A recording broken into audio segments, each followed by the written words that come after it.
Today, we love Brahms' beautifully crafted, strongly melodic music, and it plays a central role in concert programs right around the world. Brahms was born and grew up in Hamburg in 1833. He played as a teenager in the taverns and brothels of the city's harbor district. That was an experience that many people have speculated had quite a significant impact on his later life, especially his later relationships. He never married, he had several intensely passionate platonic relationships. The figure that played a truly pivotal role in Brahms' career was the violinist Joseph Joachim. He first entered Brahms' life when he was just 16, and Brahms was only 14. Joachim was already something of a musical star at that time, and Brahms went to a concert to hear him performing Beethoven's Violin Concerto. In the end, Joachim performed the concerto so passionately that Brahms wondered if he'd actually written it himself. Beethoven and Brahms never met. Beethoven died 6 years before Brahms was born. But the earlier composer remained a strong influence on Brahms' career. He famously once said, "To follow in Beethoven's footsteps transcends one's strength." Brahms and Joachim became firm friends and remained close for the rest of their lives. And they had a lot in common, a deep love and respect for the music and traditions of the past, and an unshakable belief that great music should have meaning and substance and not simply be there for entertainment and spectacle.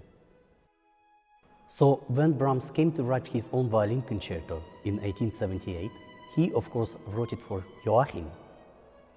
The Violin Concerto is a beautifully melodic, somewhat autumnal piece, with a joyful, dancing finale that zips by.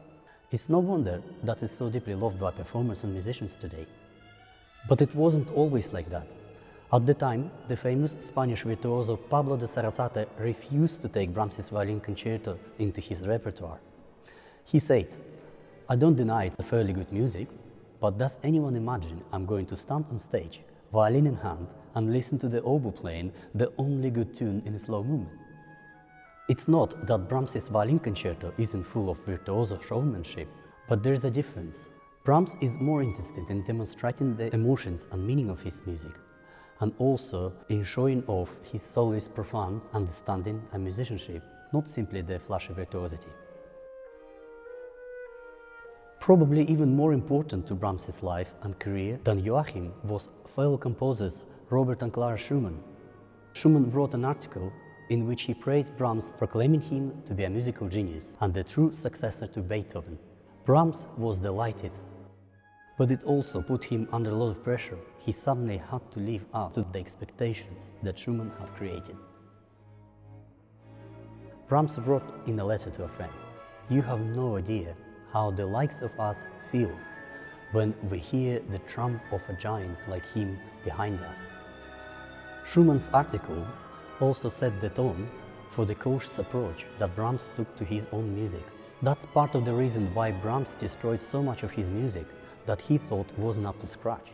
When his first symphony, which Brahms had been composing on and off for 21 years, was finally premiered, the critics were really rather awestruck. The influential Viennese critic Eduard Hanslick heard the later performance and wrote, "Seldom, if ever, has the entire musical world awaited a composer's first symphony with such tense anticipation.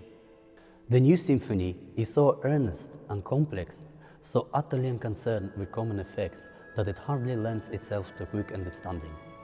Even the layman will immediately recognize it as one of the most distinctive and magnificent works of the symphonic literature." His close friend Robert Schumann was a very fragile person and died in 1856 in a psychiatric hospital in Endlich. It was a horribly traumatic time for his wife Clara, and in recognition, Brahms suspended his musical activities and moved house to be near them, so that he could provide help and support to the family. It was also a time when Brahms felt the turmoil of falling deeply in love with Clara.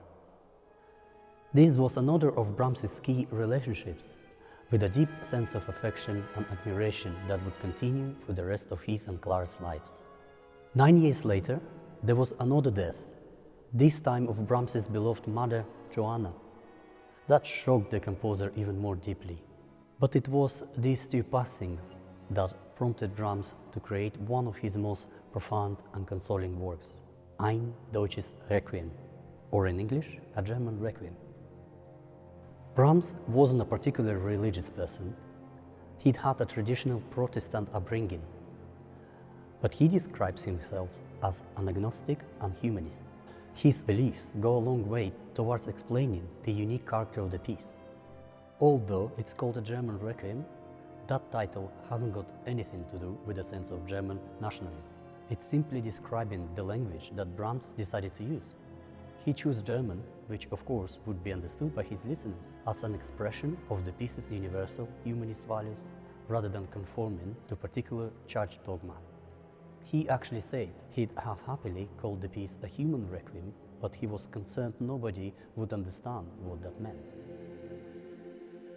It's a piece that sets out to offer hope and consolation for those left behind and grieving. The God that Brahms presents is a source of comfort, not judgment.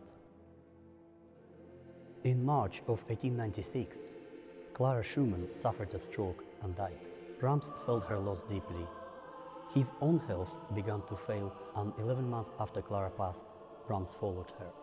His love and connection to Clara inspired numerous works. He dedicated several pieces to her at the end of his life.